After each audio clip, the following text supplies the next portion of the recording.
Iran के बयान के मुताबिक इसके बाद ऑपरेशन नसर 2 के 14वें मरहले में कई बैलिस्टिक मिसाइल और ड्रोन इस्तेमाल किए गए।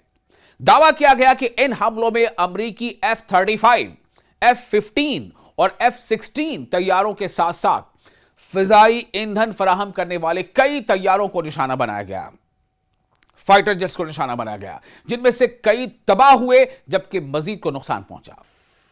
इस्लामिक रिवॉल्यूशनरी गार्ड कोर यानी IRGC ने यह भी कहा है कि अमेरिका ने अपना सेंटकॉम यानी सेंट्रल कमांड कतर के अल उदैद अड्डे से जॉर्डन के अल अजरक अड्डे में मुंतकिल किया था ताकि वो ईरानी हमलों से महफूज रह सके।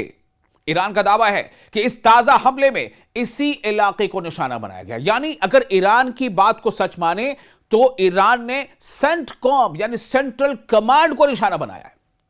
एक और अहम बात यह है कि ईरान ने अपने बयान में जॉर्डन के अवाम से भी खिताब किया। उसने कहा कि जॉर्डन यानी उर्दन, जॉर्डन को ही उर्दन कहते हैं, उसने कहा यानी ईरान ने कहा कि जॉर्डन फिलिस्तीनी अवाम के करीब है और उसे अमेरिकी फौजी मौजूदगी के खिलाफ खड़ा होना चाहिए।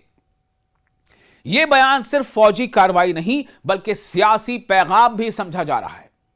अब सबसे अहम सवाल यही है कि क्या वाकई अमेरिकी तैयारे ज्यादा से ज्यादा तबाह हुए हैं जैसा ईरान का दावा है? अभी तक अमेरिका ने ईरान के इस मखसूस दावे की तस्दीक नहीं की है। ऐसा होता भी है और न ही कोई आजाद बैनुल-अक़वामी अदारा इसकी तस्दीक कर सकता है, लेकिन ईरान का यह दावा है और पिछले यानी माजी में हमने देखा है कि कई बार ईरान के दावे सच साबित हुए, कई बार सच साबित हुए। इसलिए फिलहाल यह ईरान का दावा है और आगे आपको अब यह बता दें कि ईरान बिल्कुल अब जारहाना रुख अख्तियार करता नजर आ रहा है। ईरान का कहना है कि हम अपने सेल्फ डिफेंस में, हम अपने आप को बचाने के लिए जिस हद तक हो सकेगा जाएंगे, क्योंकि दुश्मन हमारे यहां हमले कर रहा है।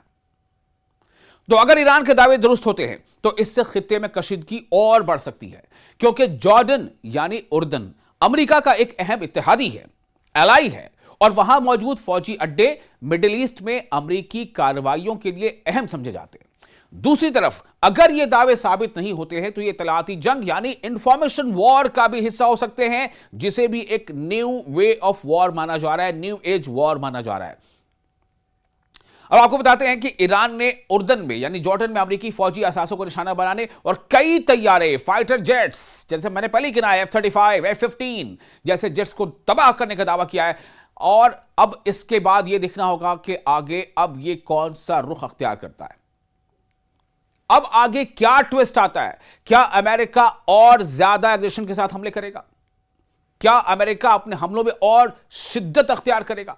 इसी बीच एक आपको अहम खबर दे रहे हैं कि ईरान यह कह रहा है कि अमेरिका अब ईरान के अंदर सिविल इंफ्रास्ट्रक्चर्स को नुकसान पहुंचा रहा है। रेलवे ट्रैक पर हमले किए गए हैं और कई ऐसी चीजों पर हमले किए गए हैं जो जिनका सीधा सीधा ताल्लुक आम लोगों से है।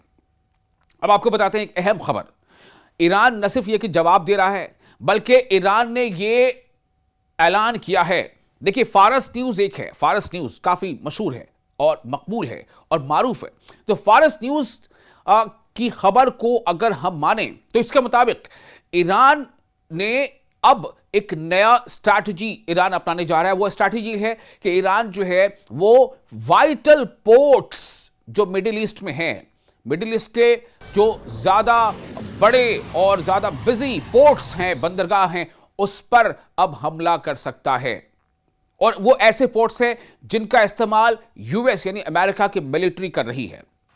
मैं आपको नाम गिनाता हूं फारस न्यूज के हवाले से, इनमें कौन कौन से पोर्ट हैं जिन पर ईरान हमले कर सकता है बहुत जल्द। सबसे पहला यूएई यानी मुत्तहिदा अरब अमारात का जबल अली पोर्ट, दूसरा मीना सलमान पोर्ट बहरेन का, मीना सलमान पोर्ट बंदरगाह, तीसरा शोएबा पोर्ट और कैंप आरिफ जान किस देश का? कुवैत का। ये वो तमाम लिस्ट है जहां पर ईरान बहुत जल्द हमले कर सकता है। Hamad port Qatar, King Fahd industrial port Yanbu में सऊदी अरेबिया। यह वो लिस्ट है जो फारस न्यूज के हवाले से सामने आई है, जिसके मुताबिक ईरान बहुत जल्द अमेरिका के हमलों के जवाब में ऐसे इन बंदरगाहों पर हमला कर सकता है जो अमेरिका के इस्तेमाल में हैं अलग अलग खलीजी मुल्कों में। तो कुल मिलाकर हालात बिल्कुल संगीन है।